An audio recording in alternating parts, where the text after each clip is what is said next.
Ladies and gentlemen, welcome to Meanwhile Here on Earth. This program features in-depth conversations with the leading names in the subjects of UFOs, abductees, the paranormal, panel discussions, and the very best and brightest of the next generation of writers and researchers.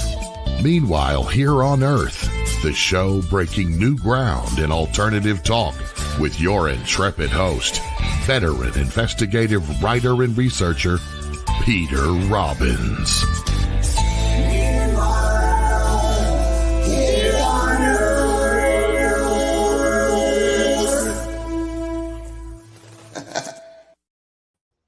And yes, it is Meanwhile Here on Earth on KUNX Digital Broadcasting.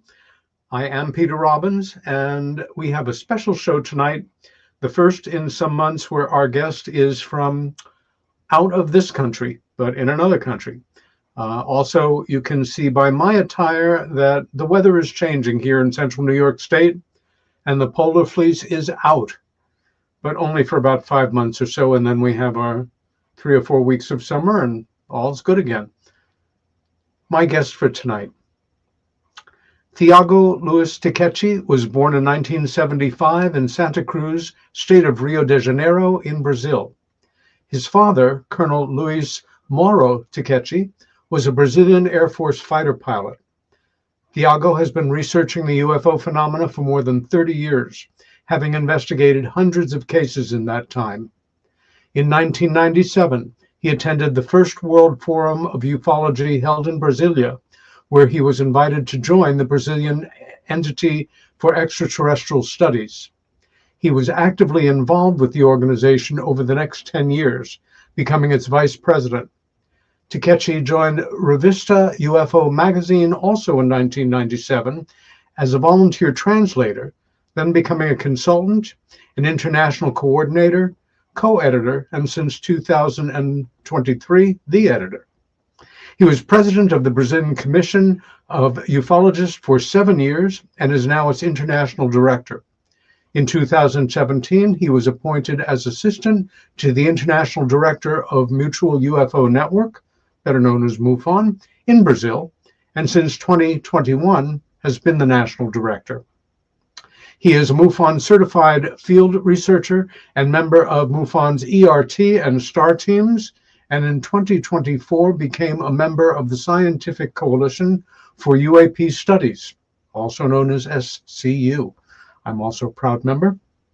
Thiago is the author of 16 books, 3 of which are now translated into English, and more than 100 articles. He is, for me, the shining light of ufology in Brazil and my best friend in that big, beautiful country. Thiago Luiz Ticchetti, welcome back to Meanwhile Here on Earth, my friend. Hello, my friend Peter and everybody. Thank you again for the invitation. It's always a pleasure to be here. You are living in my second hometown because I love New York. You know that. You know that.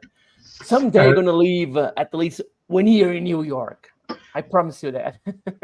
It is a dream of ours since we first met 11 years ago in the south of Brazil to spend time in New York City at the same time, and ideally with your family. And more than most guests, I want to talk about family for a while with you for several reasons. Because like me, family comes first, like many people.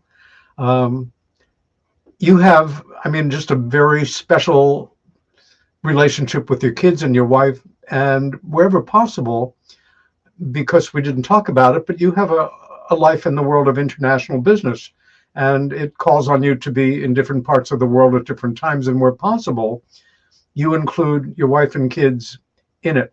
And the things that happen to us growing up that make us who we are, some of them seem impossible to overcome, and yet we do.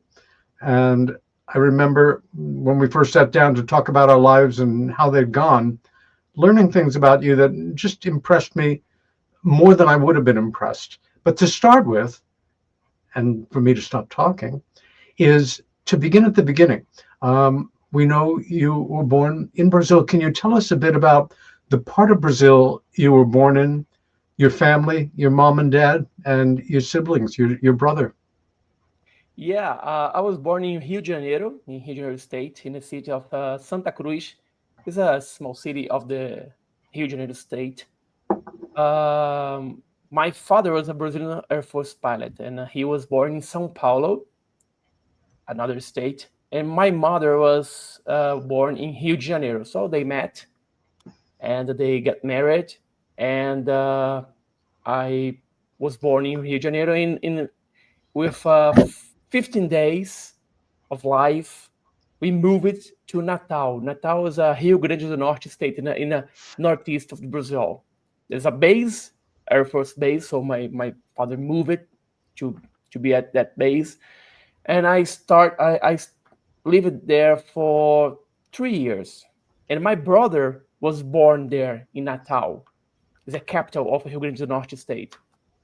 And then we moved to Santa Maria. Santa Maria is another Air Force base in the south of Brazil, Rio Grande do Sul state. So we lived there for 4 years. And then we moved back to Rio de Janeiro, where I lived for 12 years in Rio de Janeiro. And after my mom and dad passed away, I moved to England.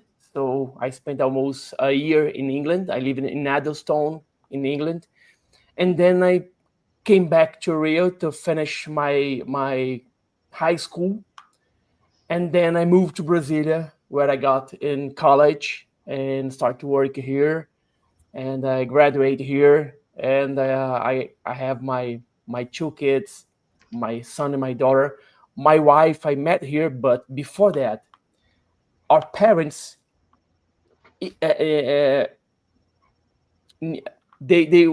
my father, my father-in-law, they were from Air Force. My father-in-law was instructor of my dad. So our family, we are friends since I was a little guy, a little kid. And then almost 15 years later, I met my wife here in Brasília, and we started to date, and we got married in 2009. And then our first boy was born in 2009. So here in Brasília, he's from Brasília.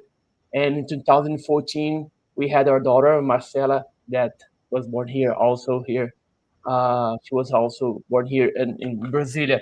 So our family is a mix of states of Brazil. We have a Rio Grande do Sul, we have a Rio de Janeiro, we have Brasília. Our parents, Mariana's, my wife's parents, is from Minas Gerais state.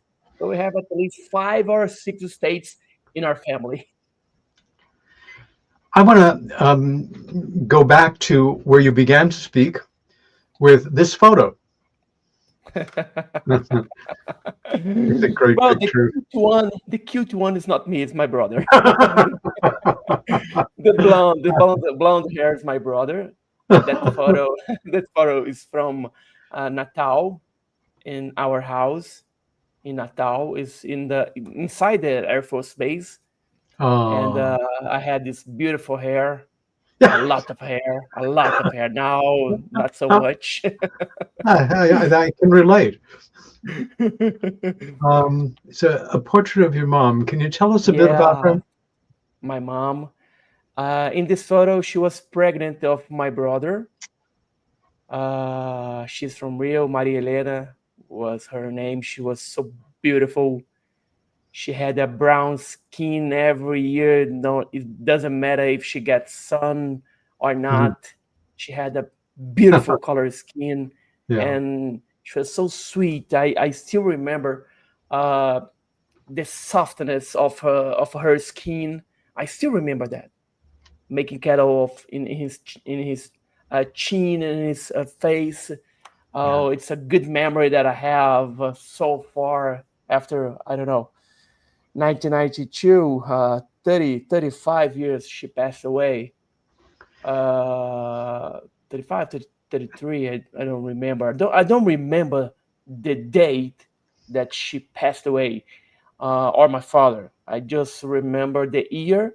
I know that it was 1992 because São Paulo won the Libertadores Cup. It's a soccer tournament here in Brazil.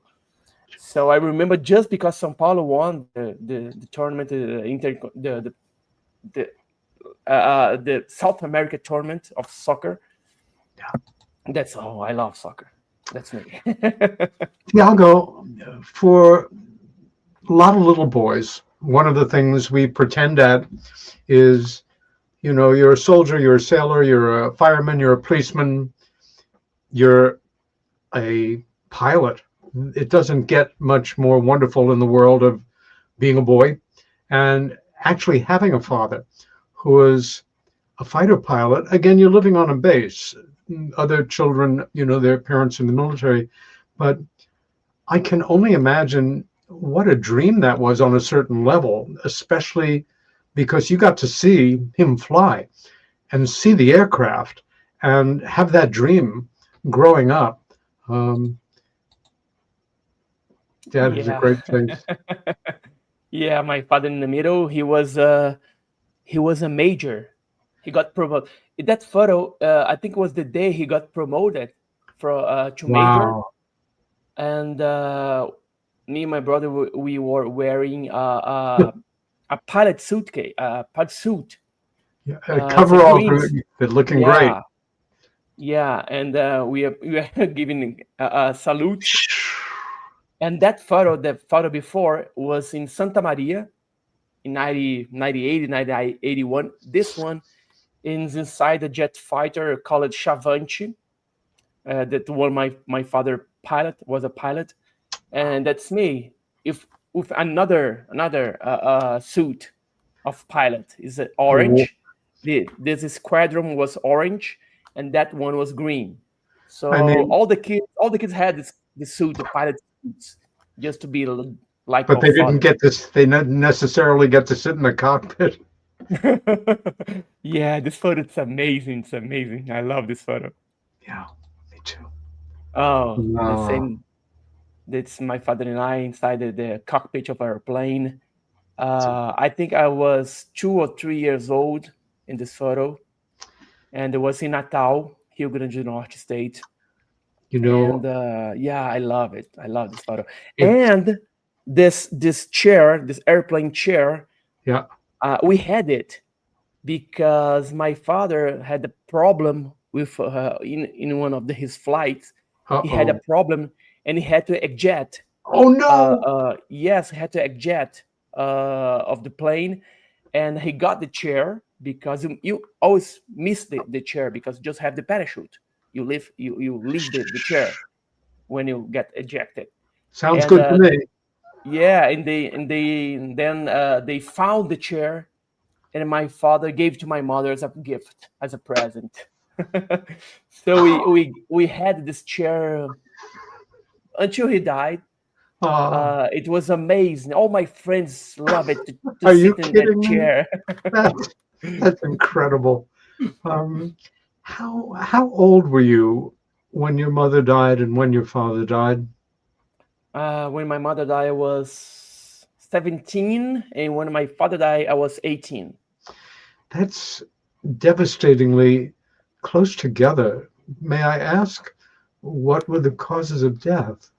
Yeah, my mother died of cancer, breast cancer, and my father was because AIDS. He got AIDS. And your brother, I mean, you're just kids on a certain level. You're teenagers, but you're just kids. How did you deal with this? I mean, it just is so heartbreaking for most of us. How do you come back? And not just come back, but with a wonderful life affirmative attitude and, a great love of family you put into practice every day. Yeah, I think the most important thing that we done was to move from Rio. It's not good, of course. I split with my brother. My brother went to live in São Paulo with our grandmother and grandfather, and I moved to England, and then I just come back to Rio for a couple of months, for 3-4 months, to finish my high school, and then I moved to Brasília. So we didn't have time to think about it. Of course, we thought about our fathers, our parents, of course, but this abruptly change, I think, in some ways, somehow, help us to, I don't know, to create a block of what happened. I don't know if it's good or it's not good. I don't know. I sincerely, I don't know. Honestly, I don't know. But we change our life 100 degrees. We just moved from Rio in the beginning of the year of 1993. We had already lost our mother, but at the beginning of 1993, we were living with our dad. And in the middle of 1993, we had no mother and no father. So I moved to England. My brother moved to São Paulo, and we start new things. So that thing just occupied our mind. So we don't have time to think about the past. Is it, why England, by the way? How did you end up moving to England? Because my mother, my stepmother, she was a flight attendant at British Airways, and she knew some people in England, and one of this family that she knows, a sister of the woman that of this family worked with my stepmother at British Airways. Wow. And she asked me, Thiago, do you want to live in England for a while? Just, experience, just change your life a little. I know a woman that has a family there. She can take you and take care of you and teach you English, something like this. Oh. And I said, okay, well, let's do it. I have nothing to grab me in Brazil, so let's do it. Yeah. So I went to England and lived almost a year in England. It was amazing. I love England as well. Yeah. I love it. Yeah. That country. Wow. Do I remember correctly that your introduction to the subject of UFOs, ovnis, UAPs came through your father, or it was an independent? It was he who introduced the subject to you? Well, to be honest, I think that I was born with ufology in my blood. Yeah, since I was a kid. I love it to read comic books like Spider-Man, Captain America, and stuff like that. And also magazines about lost cities, lost civilization, UFOs, mysteries in general. And my father, he had a book, The Chariots of the Gods, from Eric von Däniken. And he never gave me the book before he died. I asked him several times to give him the book. And no, it's my book. You can read it, but it's my book. So he knew, he discovered that I liked the subject. And he gave me another book by Guy Tarrant. It's UFOs and civilization, something like that. And I started to read that book, and I started to buy more magazines about UFOs. And my father worked at the Air Force, and he started to bring home some copies of newspapers in Brazil that had some news about the UFOs or histories of the UFOs or the extraterrestrial, and he take a copy of the document of the newspaper and gave to me. So in some way, he was encouraging me to research or to learn more about the subject, and I still doing it. I guess. Have you yourself, at that point in your life, had any kind of sighting or experience or anything other than a strong intellectual interest coming from your father. Yeah, when I was 7 years old, we were living in Rio de Janeiro. We lived in a condominium called Barra Maris. It's in Barra da Tijuca neighborhood in Rio. Well, in 1982, there's not a lot of buildings there. It's a beach. It's a beach neighborhood. And there's a stone called Pedra da Gávea, Gávea stone, where the people jump off paraglider and something like that. And it was night because I was with my friends, and my mother always said to me, "We have to come back 8 o'clock at night." So I know it was before 8 o'clock, and we were playing there, and I saw a red light just appear in the sky and start to descend until the Pedra da Gávea. Pedra da Gávea is like a giant lay down, just a giant.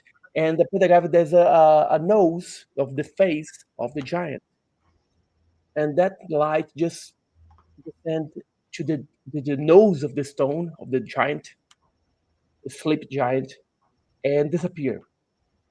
I don't know how long after that.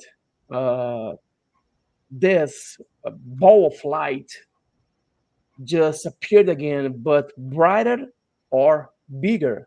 I don't remember. And start to go up, and I make this movement, a pendulum, 3 times, and disappear in the sky. I was just 7 years old, but just as I said, I was living the most part of my life in Air Force bases.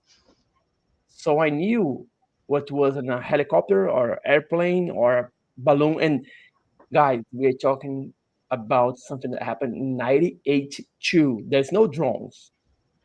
There's no Starlink satellites. There's nothing like that. And even today, I don't know nothing that do that movement and just disappear.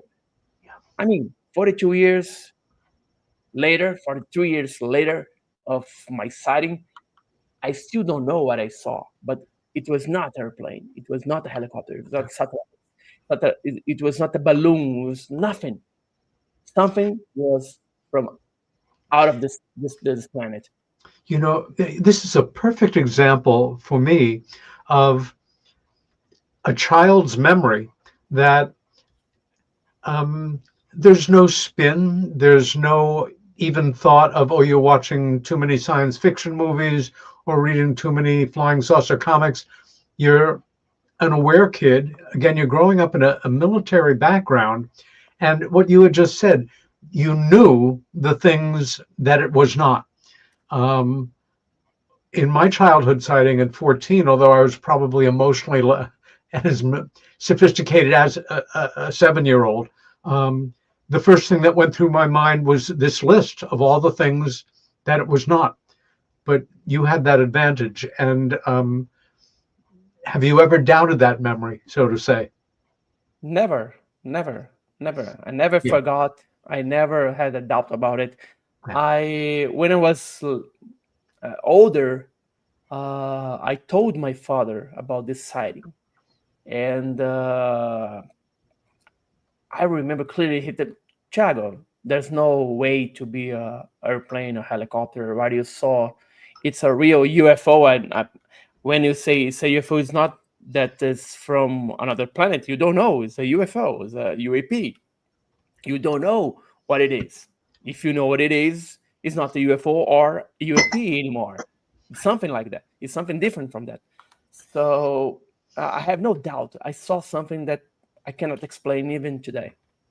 You know, before I visited Brazil, because of the great invitation from the late, great A.J. Javard, where we met, of course, I knew something about this country's relationship with the subject of UFOs. We're living our own lives as kids, and we're not comparing our experience necessarily to somebody else.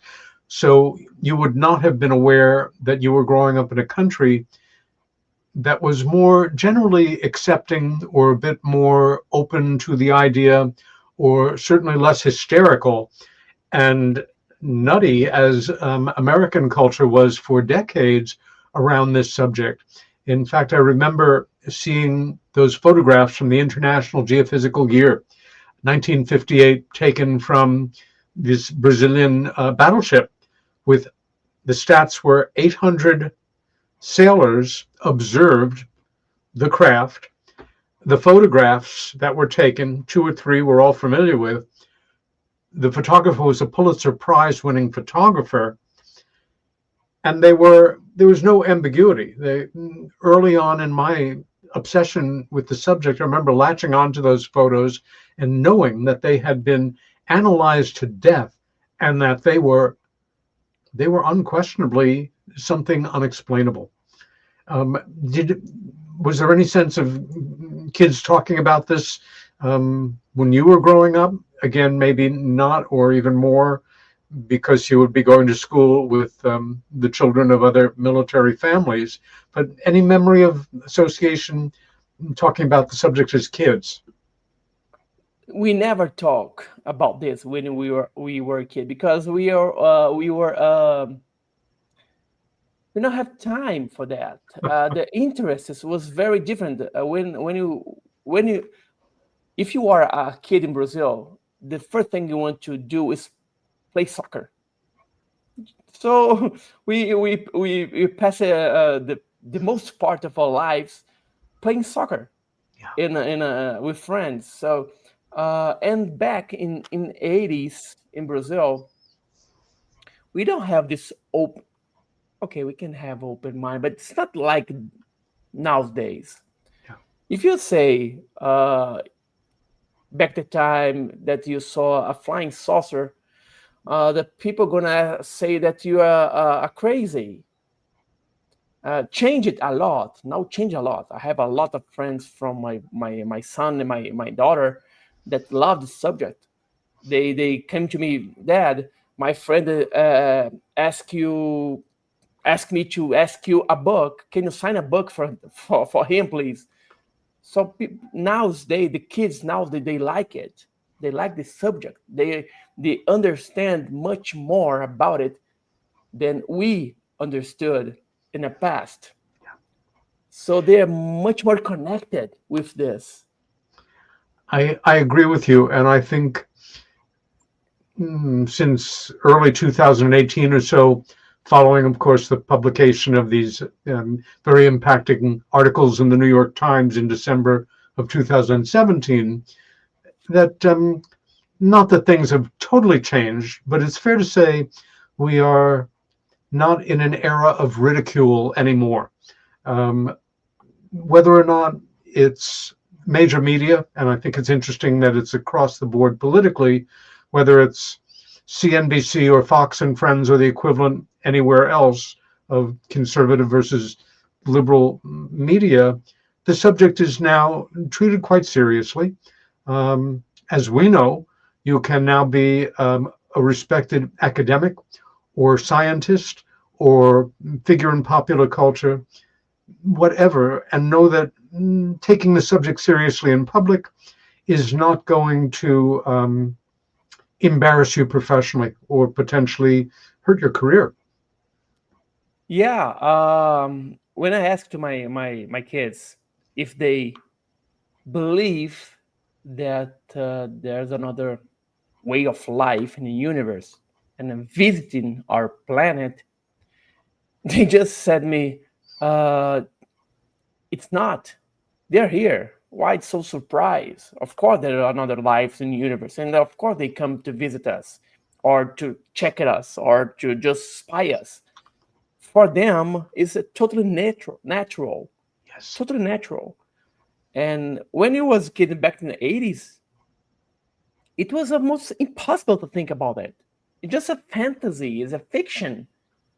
if you think that could be another civilization in another planet, is impossible. Nowadays, so normal. So it's a routine for them. Well, okay, I saw UFO. Great, I saw UFO too. That's no problem at all. They're here. You know, many Americans, we are somewhat provincial in keeping our attention on the subject, but within our own borders. It is, of course, an international phenomena, and many of our friends and colleagues here in the States, they may know about a few well-known famous cases that come from Brazil, but I think it's fair to say that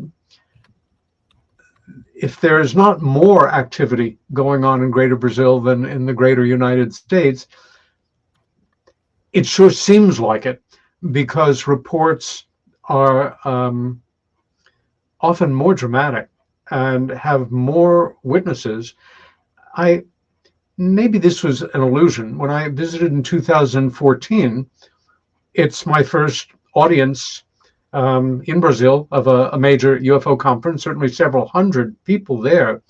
But truly, even from every walk of life, from every background, every age, families, old people, young people, and of course, racially, it's just across the board. Just that thing of going into restaurants and seeing a family, but obviously somebody who had Japanese descent, Mesoamerican, Italian, German, all in the same family, was really quite an experience. But I thought it was more of a demographic of your Brazilian on the street than here in America, where the interest grows. But again, that fear of ridicule is still being worked out. Yeah, I think here in Brazil we have this open-minded, and you saw it when you was in Foz do Iguaçu. Yeah. You saw the crowd, the public. All days we have a lot of people in the audience. Yeah. And people like it. The people like. It does not mean that people believe that we are being visited by aliens. The older people, okay, the older people. Yeah. But they do believe that something has happened. I think also You can come, Marcela. there. I'll just pass it here to get the injection. Whenever.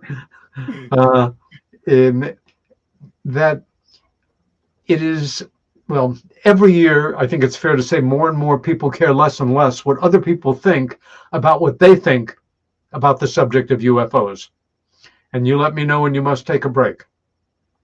Just 2 minutes. You can You put got your it. photos. Yeah, have 2 minutes. Great. At this point right now, you have 3 books out in English, but you have written and had published 16 books at this point? 16 books. 16 books. Three in English, one in translated to French, and the rest in Portuguese. Way to go. Damn, you are a machine. We will be talking about some of these books. And at this point right now, before we take our mini break here, what is the project that at the moment is taking up most of your attention in the world of UFO studies? Now we are working for another hearing here in Brazil. We had one hearing in September. It was a success, very successful here in Brazil. We had all the media covered this hearing at the Chamber of Deputies. So now we are working hard to get another one in the beginning of the next year with the senators and deputies and militaries also. to do something like USA do with your hearings, to bring people that have had some experience, so they can share and also push for the disclosure as the United States. I think Brazil again has one of the best histories of being open and unhysterical about this subject. Did your father ever talk to you or allude to the possibility that during his service he may have been scrambled for a UFO incident? Can I give this answer in 2 minutes? You may. Make it 3 minutes if you like. Just 2 minutes to give the injection. I'll be Okay, back. great. Yeah. Again, in 2014, I had the honor of speaking at a conference in southern Brazil, along with my colleague and friend Richard Dolan. Robert Salas was there, and Michael Sala also. And the event, it was a lot like an American UFO conference. Very nice hotel, wonderful venue. Brazil, that's Richard and Michael, and I think that might even be Thiago and me. A lot of readers and a lot of books being sold and changed hands. Richard's talk here. Richard and I stayed at a hotel. We shared a room, Hotel Faz do Igaku. And it turned out that most of the talks, not surprisingly, were given in Portuguese. And on one day, I think it was a Thursday, they were all in Portuguese. And A.J. Javard came up to Richard and I at breakfast and said, this would be a good day for you to go look at the falls. You can get a bus out there. We had heard there's some beautiful waterfalls out in the jungle. But neither Richard nor I were prepared for what these were. We both live in New York State. We have Niagara Falls here. That's a pretty impressive falls. And about 20 minutes from where I live is a waterfall that's the second tallest in New York State, possibly the country, just down the road. But this falls, once we got out into the jungle, it wasn't a waterfall, it was a world of waterfalls. And we spent several hours just walking the trail, looking at this continuing, unwinding series of the most beautiful waterfalls we had ever seen, in the middle of this beautiful green jungle. The effect on me after a while was almost giddy. It was so overwhelmingly beautiful. The weather was just perfectly geared in a way that you got soaking wet from the mist and then got very dry very quickly from the sun.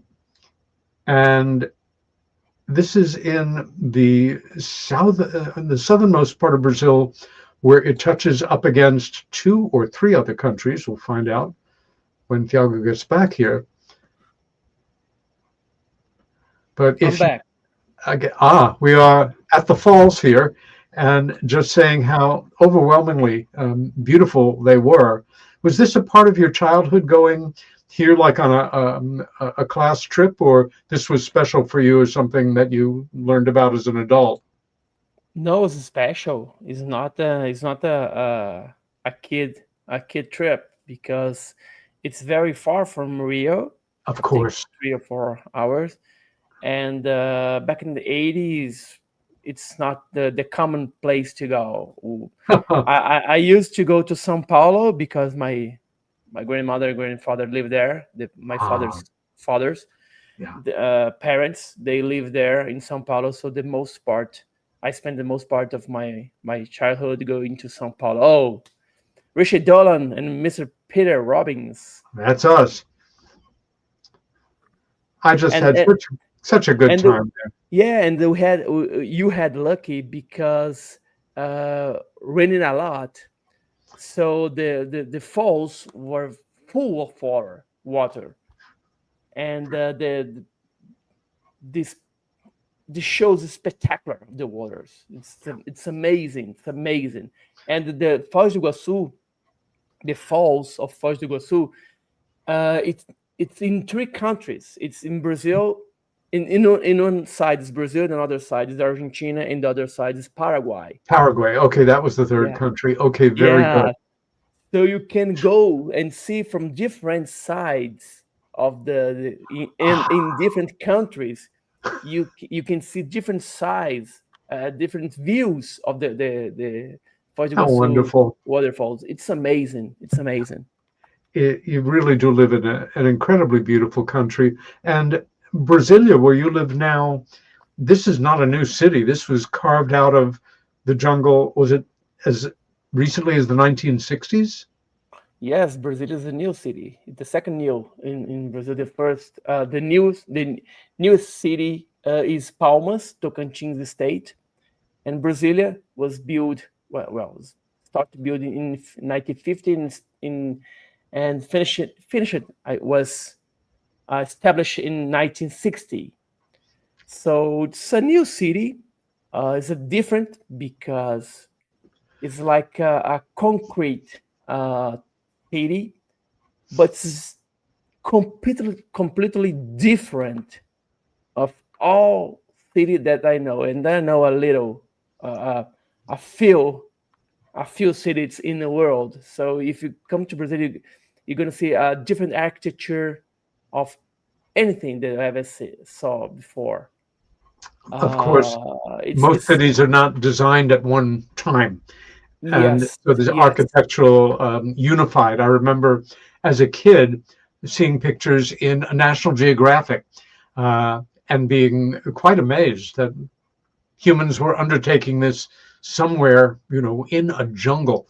And then you cannot change Brasília. You cannot make another building without permission because it's a planned city. And if you want to change it, you have to go to the chamber of the deputies in Brasília. And we don't want to change it. Brazil is perfect the way it is. Thiago, I want to go back to some of the photos that you were kind enough to send me, and just to relive some of these childhood moments. Model kids. It's like a model. It's like it was. I don't know how to say it in English. You go to like a Victoria's Secret's model. But I'm not a Victoria's Secret model, of course not. But it's a show that we pretend to be models. Yes. And show clothes from a company, a store, and it was in Rio de Janeiro. All my friends in that photo, they are almost 50, just like me. They're 50, just like me. This guy there is Jorge Mario, is a great friend of mine, and he's 50, like me. And I sent him this photo a couple of years ago, and he told me, don't share this photo with anybody. Oh, it's a beautiful photo. It's my mom, my brother, and my young sister. After my mother and my father was divorced. Yeah. And my mother and my father, they married again. My father had 2 girls, my twins. I have twin sisters. Yeah. And this one's Maria. She's from my mother. She's our youngest sister. Lovely. Now, not so young. Now she's 35 years old. She has two daughters, Luna and Melissa. Oh, that's me with my 3 sisters. In my side, in my left side, if you're watching the screen of the computer, in my left, Michelle is living in Buenos Aires, Argentina. Yeah.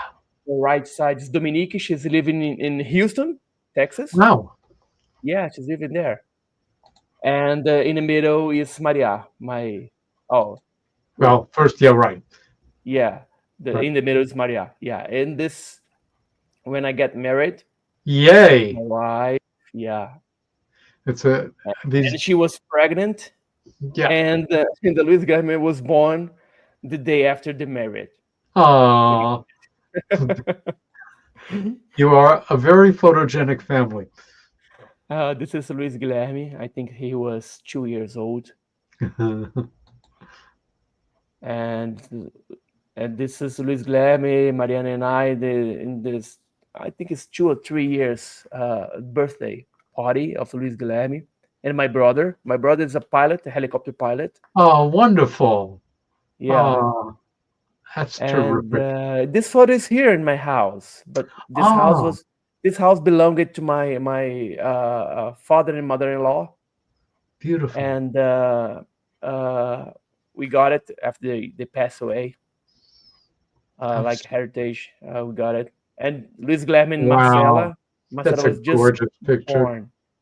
Marcela was just born, 2 days born. And this photo with him, this Halloween. I had to include. She's very like a monster essay. She can get you back in the future for this. Yes, it's amazing photo. What a cutie for Monster. Oh, this is my team at the college. The Raimundos. The name of the team was Raimundos. Raymonds. And this photo is in Cristo Redentor. Know where this was taken. Yeah, you know that. Quite a hike up. Yeah, the Cristo Redentor in Rio de Janeiro with Luis Guilherme, Mariana. Oh, this picture. The first time I experienced snow. I love this photo for that reason, yes. Yes. It was snowing, and this guy is a milkman, the milkman. Yeah, and he was dropping the milk, and I was so amazed with the snow. And come on, guy, come on, man, take a picture. Let's take a picture. It's the first time I see snow. And said, "Oh, come on!" And we took this picture. Wonderful. In Addlestone. I live in Addlestone in England. Fabulous. And this was on a visit to see other friends, I see. Yeah, Barack and Michelle. They invite me to go to White House, and I had to call my manager because sure on the red phone. Yeah, I just need a phone, and he told me, yeah, you can pick this one. Okay. I like this picture. This is where you should be. Yeah, they're good. They're a good couple. They're nice guys. I like them. And one of my favorite places in the world. No, I love this place. I went to I went to New York in 2023. Yeah. But you are out of New York. I think you are in an event in somewhere in the United States. It was not fair. Yeah. So I went to the old bookstore. The Strand.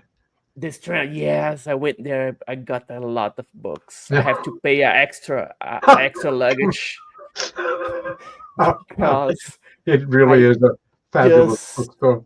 Overwhelming the books. I bought a lot of books, and I love that place. And I love this. Are a true New Yorker for someone who was not born in the city. Yeah, I love it. The Central Park, the Imagine, where near the place that John Lennon was assassinated. Very close. Yes, and I love the American way of living in New York. Oh, this almost looks like a superimposition, but we know this is real. There are cafe tables set up in Times Square, and yes, it looks like you're on a green screen backdrop, but that's not. Yes, but it's true. It's true. It's true. It's a Broadway over there. You can see the sign. It's a Broadway over there. I think, like, for me, one of the most valuable, treasured parts of doing what we do is occasionally getting to travel to places we would not be otherwise, or indirectly to visit places that we would want to visit. Without travel, I think we lack a wonderful dimension. If we're lucky enough to be able to do it every once in a while, it opens the world up to us in ways that nothing else can. Yeah, that was Another one of my favorite places. Yes, I love it. I love it. The before was in Empire State. This one's the museum, Natural Museum. Yep. In 2023, I was just walking by at Central Park, and I remember, oh, there's a natural museum here. Wow. Just literally, I have to cross the Central Park. Right. And I saw it, and there was an exposition of the sharks. I love sharks. I really do. I love sharks. The popularity of the Night at the Museum movies made the Museum of Natural History think, maybe we should actually do this. And they did. And so now it is, they do it irregularly, but you can spend the night at the museum. And originally Really? it was set up for kids, under adult supervision. And it was so popular that many adults wanted their night at the museum. So now, like once a year or so, they also do this. You pay money, you sleep on a cot under the giant whale or in the dinosaur room or wherever. There are places to have a bite to eat or something to drink as you roam around the museum at night. But it's not a show about New York. It's a show about UFOs. But boy, oh boy, easy to get off on that tangent. Again, you have traveled to some of the most, at Tijuana, Mexico, mystical, historic places. Machu Picchu, Peru. And once again, doesn't look quite real, does it? But it is real. Yeah, very. Machu Picchu. I love it. This place. I love it. Yeah. It's a mystical, and I was there, and we had a guide, and I asked him, "Do you think that aliens built these buildings?" No, it's not aliens. And I got another guide, and I asked the same thing, and he said to me, "Yes, they did. They did." And I said, "You do believe it? Do you believe what Giorgio Tsoukalos and Eric von Däniken say about it?" Yeah. And yes, I do believe them, because we had a lot of strange things here. Oh, I know George Tsoukalos, and I know Eric von Däniken. Do you really know them? Yeah, I do know them. I made some events with them, a Congress of UFOs with them. Oh, no, man, they are amazing. Well, it's a mystical. Lima, Peru, Machu Picchu, and Mexico, the Teotihuacan. It's amazing. It's amazing. It's a beautiful place. It's a beautiful place. And of course, 100 years ago, it was unexcavated, all the more dramatic for all of the work in restoring it. And these some of the most unusual mountains. There's a Seven Colors mountain in Peru. It's in 5,800 meters from the level sea, and you go by a minivan, and the minivan stop in a plateau, is in a place, and you just have to walk.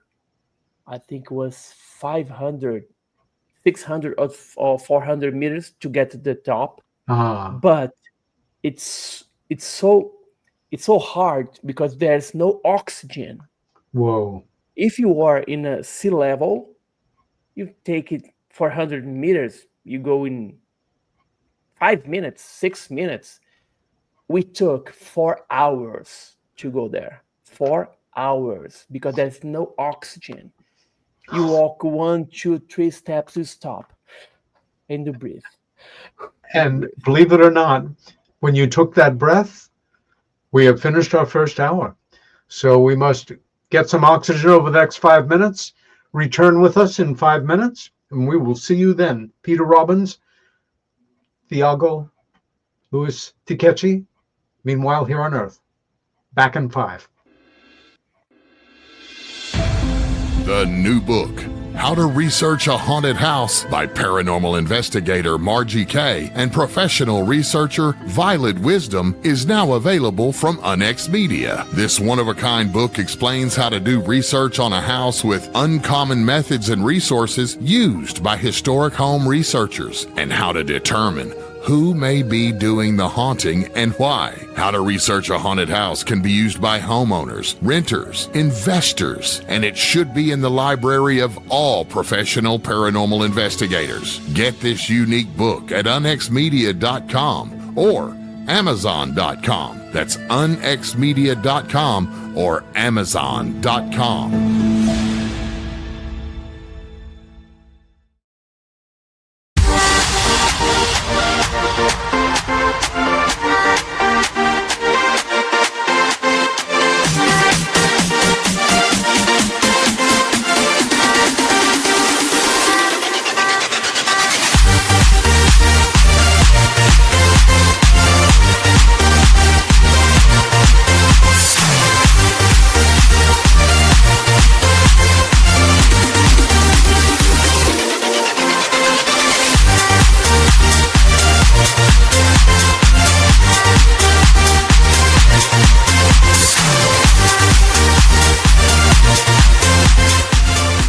The Unex Network presents a health and wellness spiritually based brand of hemp-derived CBD products made by Hopewell Farm in Harrogate, Tennessee. We apply our Cathara energy work with all of our plants and products. Our products made in small batches with only 2 ingredients of pure hemp, full-spectrum crude oil, and coconut-derived MCT oil. Third-party lab tested for potency and legal THC levels with 6 strengths of 1 ounce oil to choose from. Know what you're buying and get what you pay for from Hopewell Farm. Applied directly to a specific area, Hopewell Farm topical salve in 1 ounce and ½ ounce sizes, made with pure hemp crude oil, comfrey extract, and all natural ingredients. Find the Hopewell Farm link and coupon code on the Unex Network website at unexnetwork.com. That's unexnetwork.com.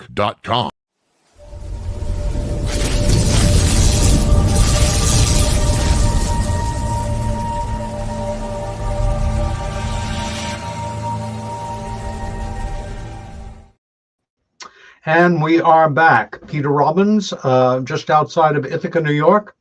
Thiago Luiz Ticchetti, just inside of Brasília, in Brazil.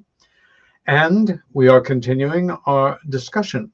There is something about travel and just the adventure of getting from one point to another that for me is like the adventure of getting deeper into the subject of information about UFOs. One is an actual journey, one is an allegorical journey. Do you find that? Yeah, it's quite a journey, you know that. I say it as somebody who I know loves to travel and to share what you are seeing with your loved ones. A location here that, when I was a kid growing up, would visit this. This would be a field trip for us to sit up in the gallery and hear the people. Doing my work, I have to go every year to Geneva, to the conference of ILC. ILA is International Labor Conference, the CIT, the International Labor Conference. So is this in Switzerland or New York? Switzerland, but in 2023 I went to UN in New York to do the same thing, but was in New York. But every year I go to Switzerland, to Geneva, to work there for 2 weeks. And of course, if I find some old bookstore I go there to get some books. And one thing is very, very interesting, because I asked the people to the people from Switzerland, if they know something about UFOs. They don't care about it at all. Some 2 or 3 that I asked, they know about Billy Meyer, and I don't know if Billy Meyer is alive yet. I don't know, but I asked, do you have some magazine or newspaper or some kind of information about the UFOs here in Switzerland? And they said, no, there's nothing about UFO here in Switzerland. I wonder why, because I have a lot of sightings in England, in Portugal, in Spain. You have a few in Germany, but we don't have nothing in Switzerland. That's such a good question. In a way, they have created a unique society. They are the consummate business culture. Overall, the character is very pragmatic and not prone to flights of fancy. In the world of the arts, I think there's not a huge component. I'm sure there are some of Swiss contributors as opposed to the world of business, where they are masters, and certainly, certain things. Peter, I don't remember the name of any ufologist from Switzerland. I don't remember. I just, when I think about ufology in Switzerland, for me, the first thing that came to my mind is Bill Meyer. Yeah. And that's it. And for many of us, I speak for myself, I have a problem with his accounts, his photographs.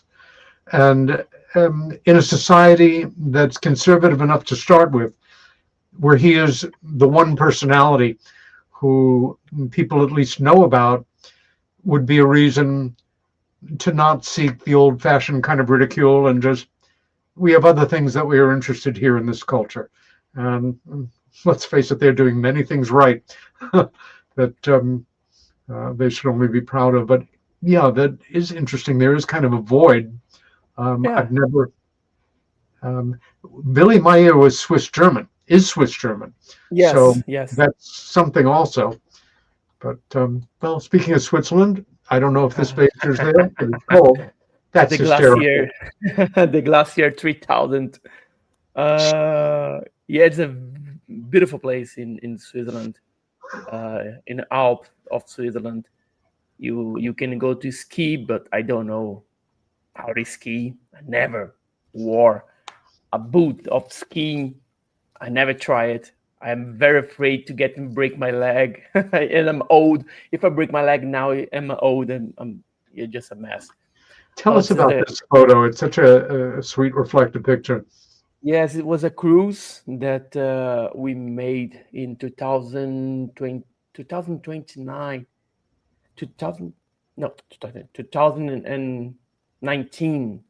I think just before the COVID. It was Luis Guilherme and Marcela. We spent the Christmas at this cruise. We went to São Paulo, and then we went to Argentina, Uruguay, and came back to Rio de Janeiro. That's great. Back into the world of UFOs is a mugshot here, if I ever saw one. Yes, it was the promotion of the on-site aliens with São Carlos and AJ Javert. Yep. That was Tony Najjar and André de Pierre. And the last one's Breed. I forgot his name, man. I forgot his name. Two very familiar looking characters with your son. Oh, yes. Yes, so Carlos and the Sir. Boy. Eric von Daniken. It was here in Brasília. we shared the same event, the same stage, and they took my son, to meet them, Terrific. and Giorgio gave to my son that airplane from Bolivia. Oh yes. Oh yes. It's Beautiful. like the pin of Yeah, the I am very familiar with it. Richard You Dolan. absolutely. And I love that book Yeah. from the AD Disclosure. It's an It- amazing book. It's aging very well. I agree with you. It really is an important book that he and Bryce wrote there. Yes, it And was Iguazu as well. you'll take pictures with anybody. Yeah, and I got this man said the brightest, intelligent man in the whole event. This guy, it's amazing. The name of his is, I think it's Peter Robbins. I Something think like so. that. Here's the So, man. this is the man, Mr. Stanton Friedman. It was a pleasure. I went with him. I think it was 2 or 3 events here in Brazil, and he always so fun, so open to Yeah. talking to you for hours. One thing This about guy, Stan, he was a great debater.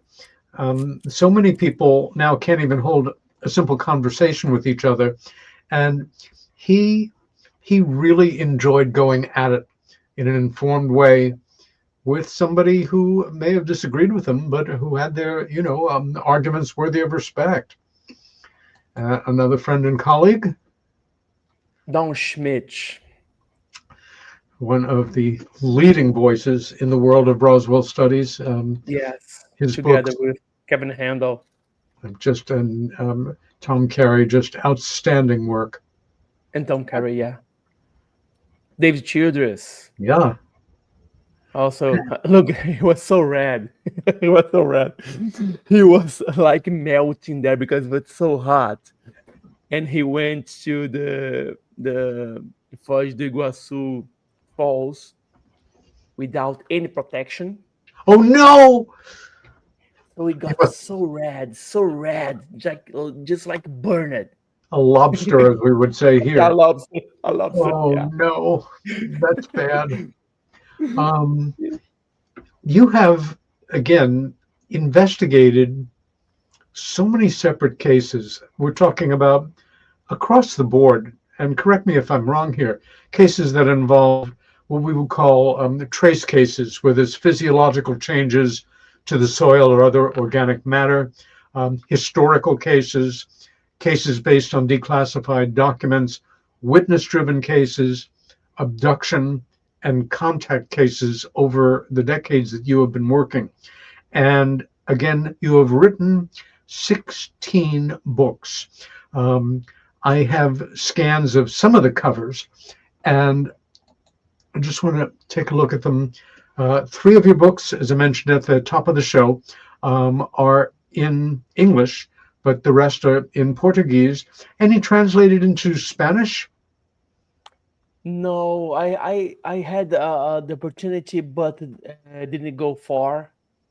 But if you speak in Spanish, you can understand a little about Portuguese. Yeah, that's what I thought. And otherwise, it's correct as well. If you speak in Portuguese, you can understand Spanish. Now, this is one of a series, and the title translated into English?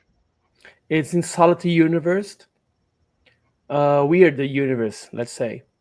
But this book is about my articles that I wrote to Revista UFO Magazine and to the UFO Truth, and I think UK Magazine. All the articles that I wrote for some magazine, I put in these 2 books. Started to the board book, the log book 1 and 2. It's a compendium of my articles, and it's interesting to see from where I started so far. For my first article published in a Revista UFO Magazine, and then many other articles in different magazines in the world. In all of the areas of study, and ufology, like other subjects, breaks down often into a lot of subgroups. Again, I just rattled off a few a minute ago.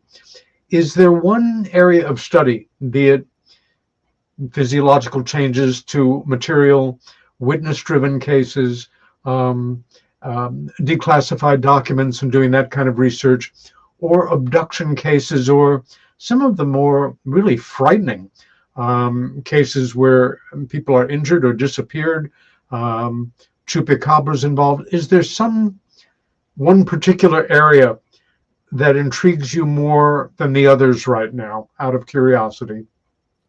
Yeah, I like in the study the UFO in the let's say extraterrestrial typology, the way they look like, the way the people describe them, the beings, the entities, and the aircraft, and also the reports from militaries.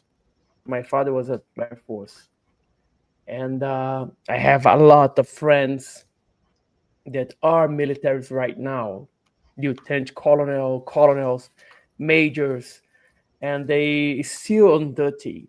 That's why they not can come forward and speak their experiences.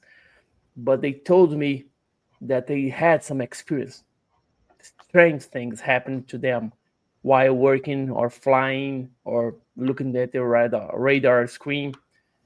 So this, and of course, I like the UFO crashes. I like these 4 subjects. Of course, I read everything about UFO. I have a library here with more than 1,000 books about UFOs. I have 1,026 or 27 books. The last one I got was this one. It's not mine, but I got it from mail. I bought it. And of course, my books as well, and books in Portuguese. But the fields of ufology that I like is typology of extraterrestrial, UFOs, military reports, and UFO crashes. And I love Roswell. For me, Roswell is the best case ever. In your opinion, and there's no way that any of us can know this, if disclosure were to come in a jolt, rather than the process that is playing itself out now over the past years and into however long in the future before something changes, how do you think overall the general population of Brazil would do with overnight knowing we're not alone in the universe, the government has not been telling us the truth about this, or they have but not the full truth, and we're not alone, and get used to it? How do you think Brazilians would overall react to this? Just like a regular day. Just like a regular day. Oh, well, okay, I knew it. So let's call him to play soccer and to eat a churrasco, barbecue, and to see a samba, the carnival. That's it. I don't think they're gonna affect the way of life of Brazilian. I don't think so, because here in Brazil we have so many problems, political problems, economic problems, education problems, so many problems that if you come, well, you're finally discovered that we are not alone in the universe, and another civilization comes to our planet and visit us. Okay, invite them to come to my house. Let's go to a barbecue and have a swim pool. Let's swim pool there. Because the first thing is the Brazilian government doesn't care about the subject. Right. Doesn't care. We have a lot of problems, as I said.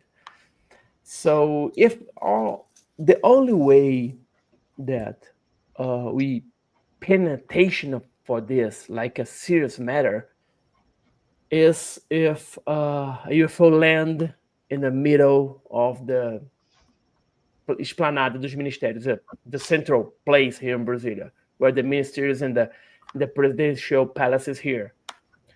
I think it's the only way.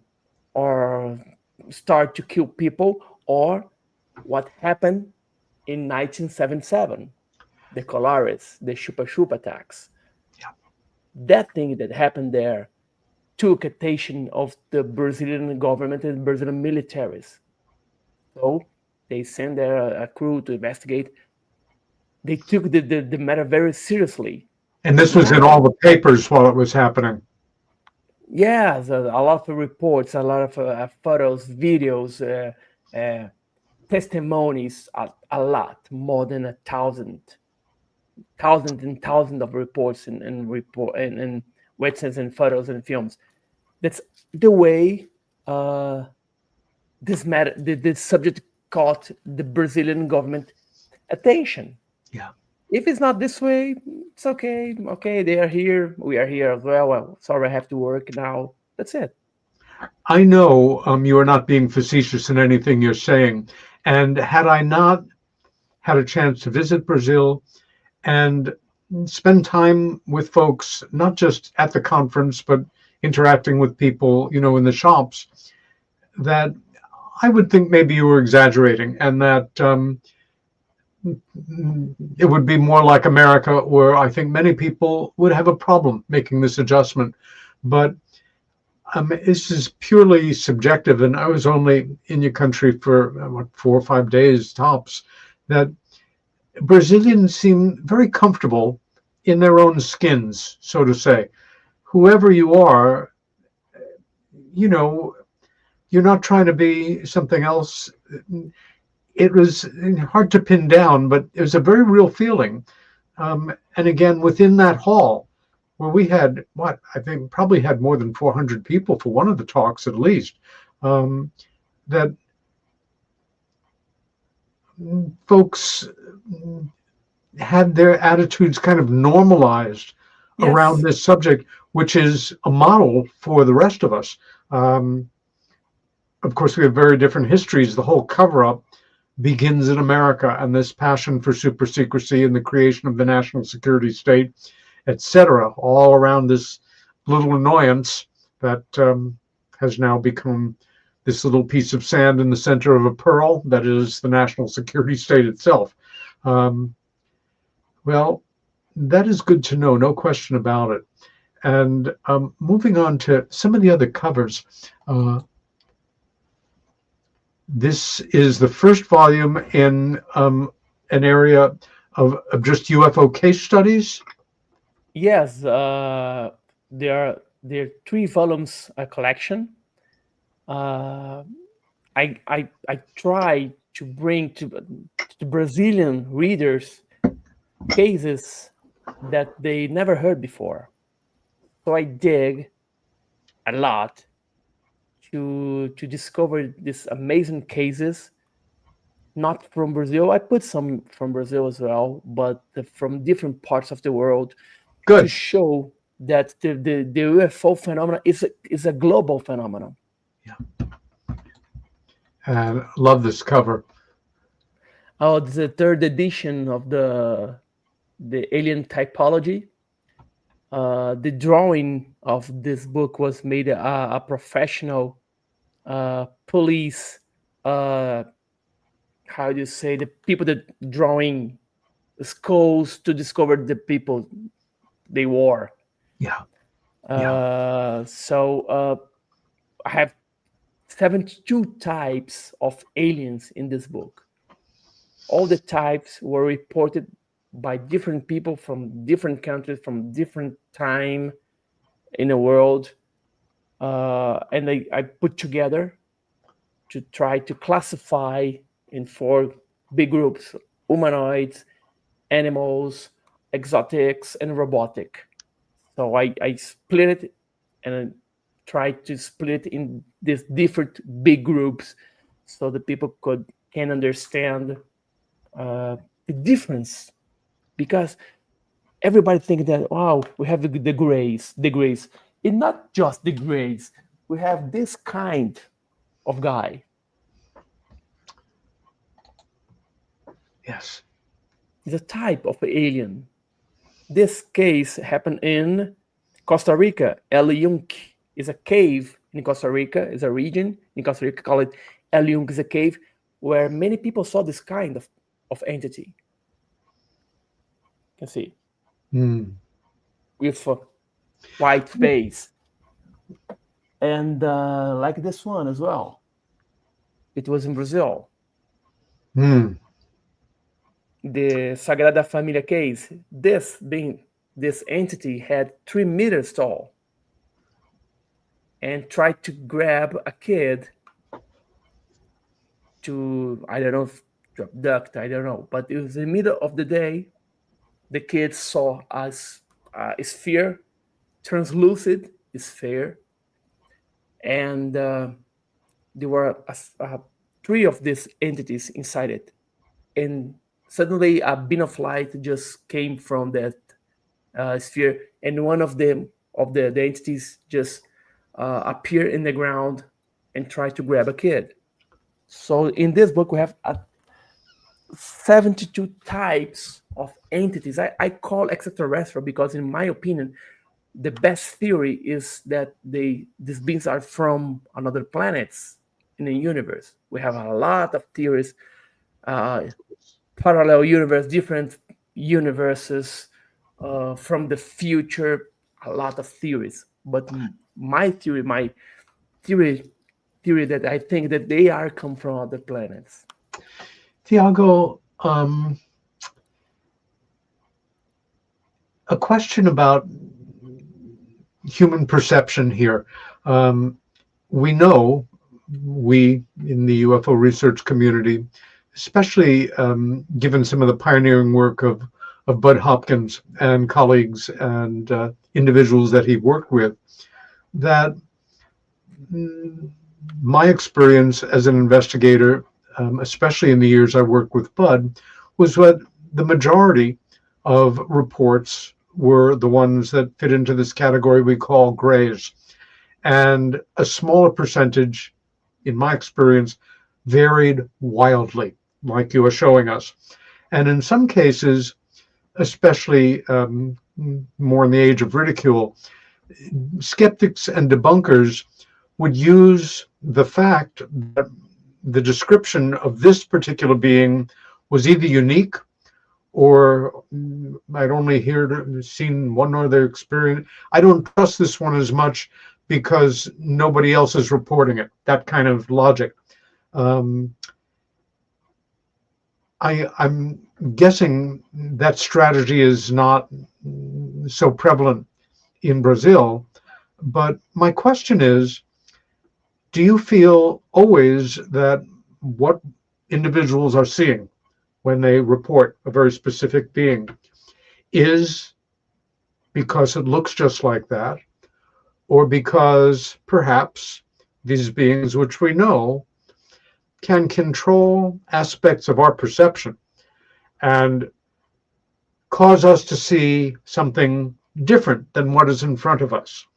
The classic, one of the classics that great researcher, experiencer like Mike Cleland has brought out so well into the public realm is the idea of an owl, a white owl. I think if it were me, even with my knowledge of the subject, if this would happen to me tonight, I would be very upset about it. I would not be just accepting because, oh, I've read all the books and met people. I would be very upset. And my question for you is, do you feel in a case like that, that adjusted image is the result of them doing what they do, or of our human physiology in shock and denial? And that thing of, I'm not seeing what I'm seeing.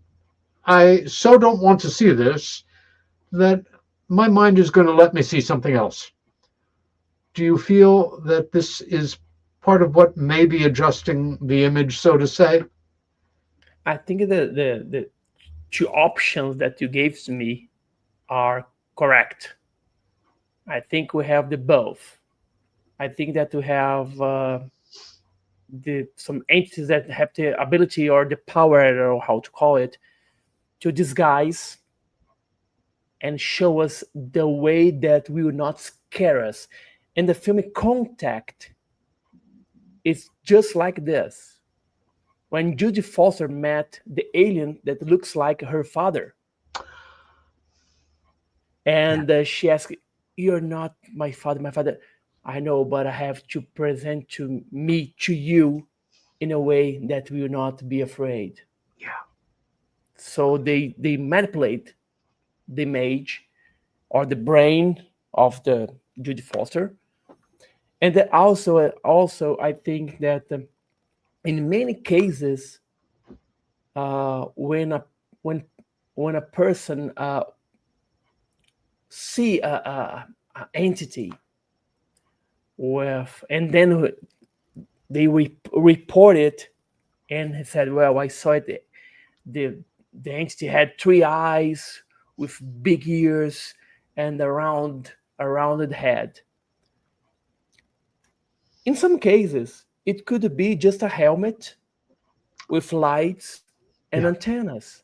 That's right. But the brain of the people trying to explain, base it in some experience or knowledge that he has.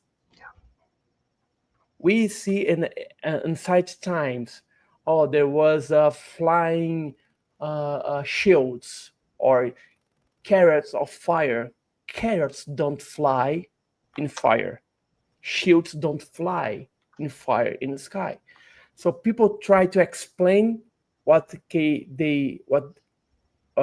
something that cannot explain in a way that they can understand. Because if you cannot explain, you get mad, you get crazy. Because I cannot explain, you had to start to get crazy. So I think that your option, both options for me, are correct. I have to agree. The next book, and this is one of the books that is in English, and I encourage people to pick it up. You can order this from any book service, and always where possible, your local bookstore will be happy, as well as the giant billionaire company, to make sure that you have this in your library. Yeah, the UFO Contacts in Brazil is a history of the UFO in Brazil. It's a great cover also, may I say. Is the translator of the UFO Contacts in Brazil translated to French? Yeah. Can you give us some examples of some of the cases that you do cover in UFO Contacts in Brazil, to give American and anybody else who's watching or listening, viewers, an idea of what they can find in this particular volume? Yeah, there are cases from pre-1930s in Brazil. The first one that was published in a journal back in the 1800s. And also I get the biggest case in Brazil. I talk about Virginia. I think very known case, Virginia in Brazil. I also talk about the Night of UFOs, when in 1986, 21 UFOs just start to appear in Brazil skies. And no one knows what it was. And a daylight sighting or at night? Night. It started in the beginning of the night until the next day in the morning. Whoa. And 5 jet fighters scrambled to try to identify and shut down, because it was an invasion. And we have already in the Brazilian National Archives, we have the dialogue, the audio between the pilots and the control tower. And the pilot said, "Well, I can see 7 in my right, 6 in my left." And the control tower in the radar, "Sir, I don't see nothing, but I can see it. It's in my side. I I have 13 UFOs by my side, and in other cases in this night of the UFOs, the controllers in the control tower in the radar, they say, sir, you have 2 or 3 UFOs above of you, and the pilot will look up and I can see nothing. Sir, they are above of you, but I can see nothing, but they are there. So they had some kind of technology, and they could fly. Their speed were more than 50 Mach, 15 Mach. Nothing in 2025 can reach 50 Mach of speed. So in many cases, the Brazilian jet fighters and the F-5 is like a supersonic jet, get closer to the UFO, just like the UFO will stop it, and when the jet fight get closer and they disappear, just like this. It was 5 pilots that saw the same thing, many occasions in that night, and the people in the ground saw it as well. And the militaries and the control towers in São Paulo, Rio de Janeiro, Brasília, and Minas Gerais, in São José dos Campos, in São Paulo, they saw these UFOs. Sometimes the UFO just almost landed in a base. And the people in a mountain called Serra do Mar, they saw a huge UFO, like a rectangular UFO, flat but a rectangular UFO over the mountains with more than 100 meters of land. So this case was so amazing. The next day, the Ministry of the Brazilian Air Force called a press conference and put all the pilots in a table and the press in the front of them, and the press had the opportunity to ask to all the pilots everything about what they saw. And all the pilots said, what we saw was not human. Some kind of intelligence, some kind of technology that we don't have it in 1986. We don't have it in 2025 because that speed was astonishing. It's impossible to get. And this book covers a lot of Brazilian cases. Thiago, I think outside of people who work and endeavor seriously in this field, this may seem like a very romantic, flighty, borderline area of study, but it is as real as the cameras we're looking into and the chairs we're sitting on, as we know. Overall, I think it's fair to say that if these other intelligences were overtly hostile, we would have known that very, very well a long time ago, if we were still here. And perhaps, as advanced civilizations are wont to do, they may be fascinated just to observe whatever their relationship is with humanity, whether we're another species worth looking at, or whether they have been manipulating us in various ways and on DNA and gene structure over millennia, or where somebody's graduate experiment gone very bad and they've come back to get a better mark. Whatever is going on, have you ever encountered a case where you are actually working on it, where you found yourself anxious or frightened that perhaps you maybe should not have chosen this case to work on? No, not that way. But I found cases that I thought that it was me in the place of the witnesses. I probably gonna sit and cry, because I studied some cases where the witness felt so scared. One case here in Brasília, the Guará, is a Guará case. Guará is a city near Brasília. It was in 2003. The guys, he lived with his family in Guará City, and he wake up in the middle of the night to drink water, and the kitchen was in the back of the house, and he has a yard in the back of the house, and a dog.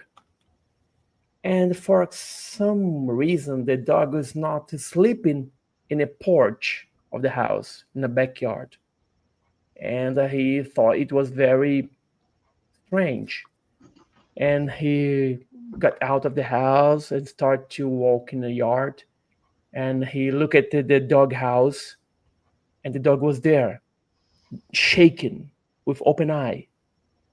And it was very strange because it was a German Shepherd, the dog. And for suddenly a very bright light just appeared in the sky far away.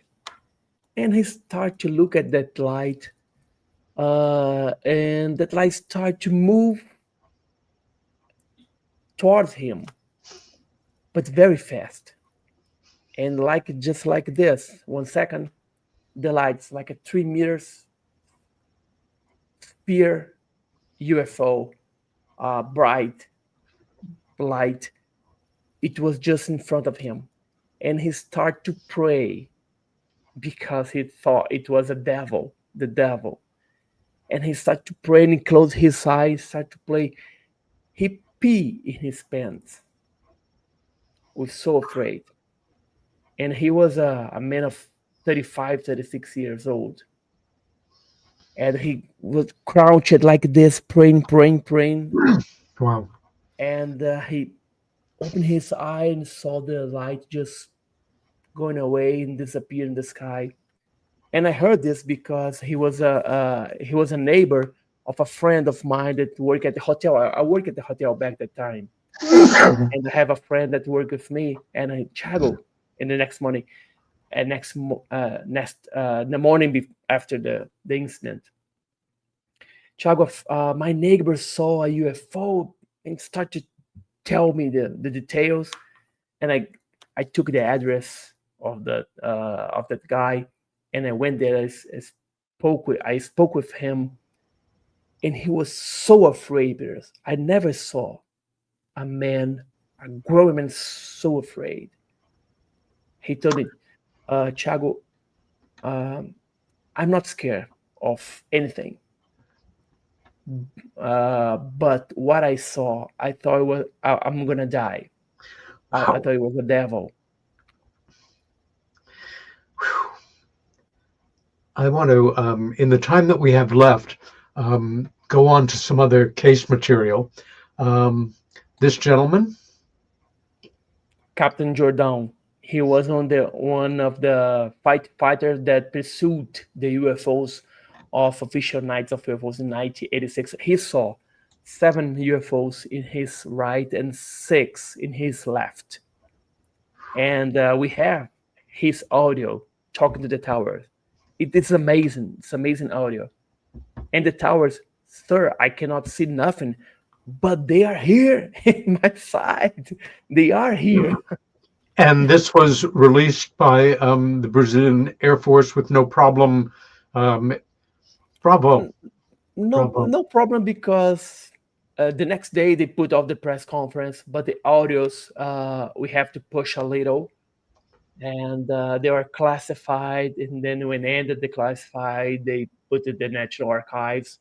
Now it's free for everybody who want to listen it. Here in Brazil, it's free to listen it. Bravo. Lieutenant Kleber Marinho was also one of the jet fighters that saw UFOs as well. He was chased by one UFO. He was chasing one UFO. and this UFO just start to jump in the front and the back of the airplane, just like this, just cat and mouse. Is this illustration regarding that case? No, this illustration is about a UFO crash in Santa Catarina, We'll in Navegantes Beach. get to that, but Yes, this case, and though. yes, and Cabo Marinho was also the official night of UFOs, and the UFOs just playing with him in the front and the back and the front, and he was fighting. He was piloting F5 is a supersonic jet. So to UFO to do this, go in the front and back and in front and the back, the speed of the UFO is huge. It's almost impossible to think how they could do this. Amazing. This crash, tell us the basics about what is alleged here. Yes, it's happened in 1974 in Navegantes Beach in Santa Catarina. People saw a UFO just crashing in the water, in the ocean. And just a moment later, Brazilian Navy appeared and started to isolate the area. And one of in one boat, they ask for boats for fishermen, a boat to go there and start to dive. And this was the shape of the UFO. And the Navy, they found something because they isolate the area. No one could go there. Oh. And the next morning, everything disappeared. There's no Navy, a boat, nothing. And the rumors said that during the night they took the UFO and take it away.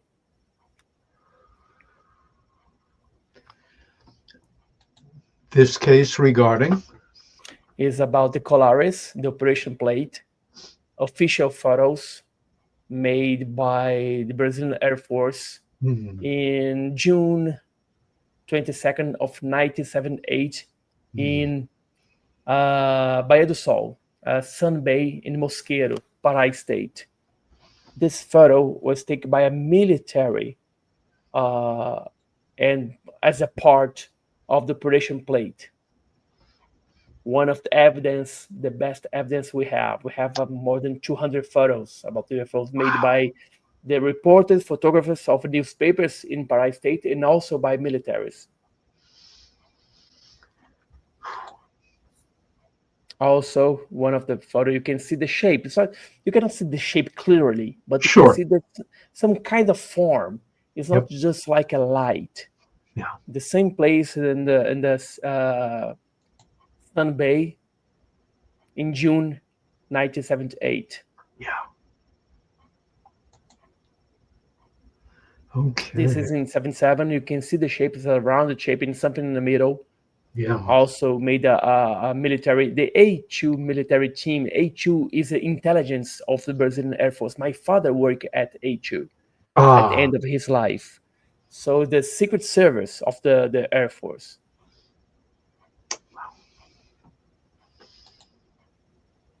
And this is one of the types of the UFOs that people saw at Colares during the Operation Plate. They reported at least 8 types of UFOs. The tic-tac type, array type, classic disc shape type, or sphere, or rectangular, or triangle. At least 8 types of UFOs they reported. You know, gives me cause to think a basic component of this whole area of study, that in the world of UFOs, UAPs, ovnis, there is this category of hard metal machines, advanced technology, under intelligent control, coming and going seemingly with impunity for whatever reasons they are doing it.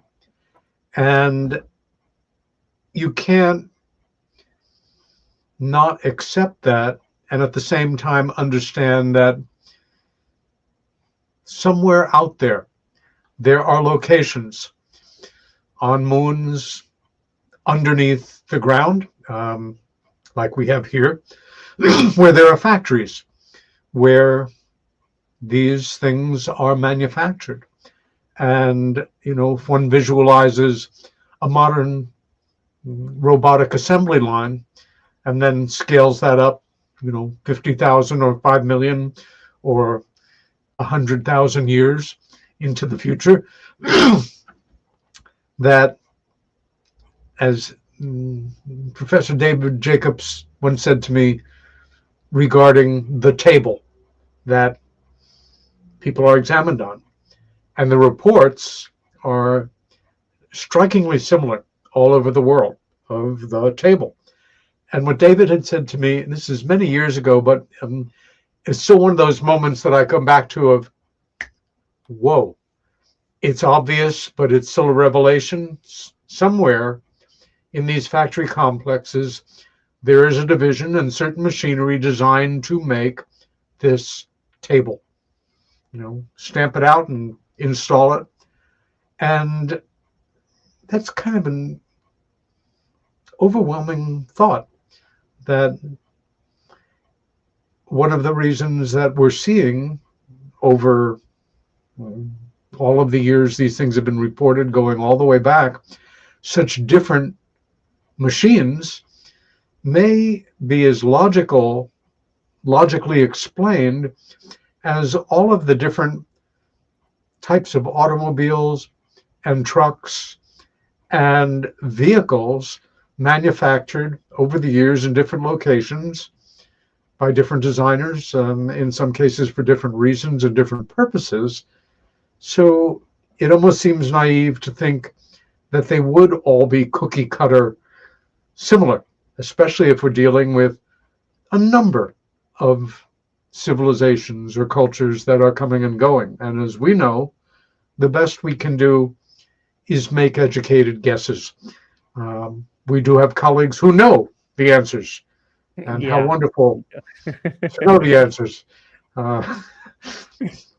For me, I know absolutely, and you can quote me on this, how little I actually know. I am aware of that fact, of what I could bring into a courtroom and empirically prove, as opposed to what I can deduce, what I can logically come to the conclusion of, or that common sense leaves me no alternatives on. But I know how little I know. So I am always still like a human sponge on this and open to the possibilities. And here's another variation on the theme. Whoa. Yes. And this was also in Colares.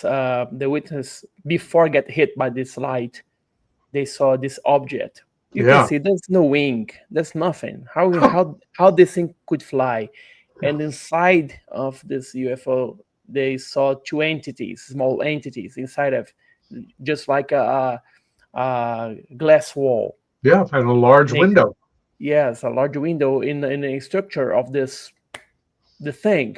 So one thing like this, it cannot fly, and people saw it. So in many of this, in many cases, these UFOs just came from the rivers and then dived to the rivers again. So what technology is that? We don't have this technology. No, we don't. Do you know offhand, or do you remember from this case, how many witnesses there were to this particular craft, for lack of a better term?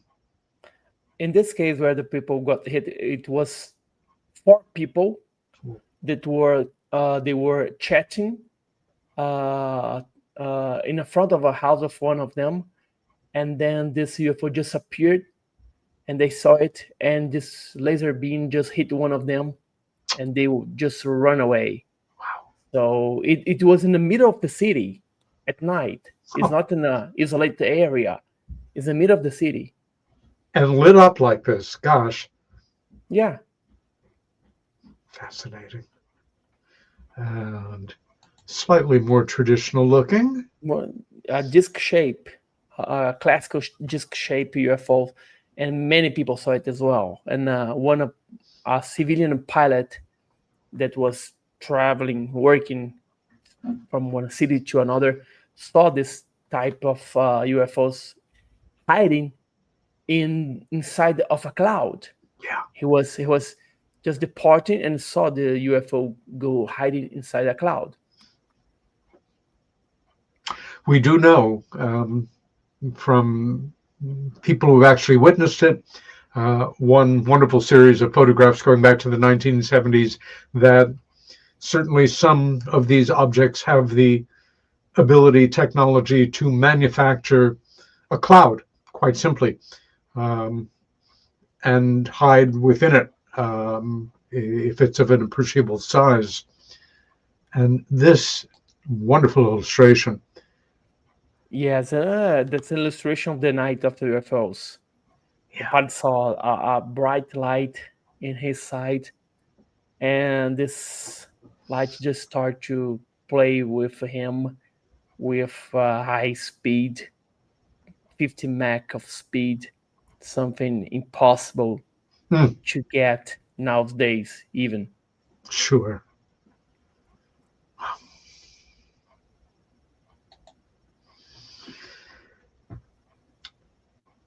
Would you say that you have certainly some sense of the sweep and the scale and everything from the large organizations to the smaller provincial or regional groups here in the United States? Would you say that is the case across Brazil as well? Yes, I think so. Even that Brazilian government doesn't pay attention for that. I think we have some interference or some push to get information from what happened in Brazil. We had this in Colares, the Operation Plate. We know that the Americans were here, the FBI or the CIA were here to collect information, to collect data, to collect evidence, like photos, like reports, like medical reports. We know that. And they even plant a spy inside of a newspaper in Pará state to get information. So even Brazil doesn't care about it. People around the world, countries around the world want it.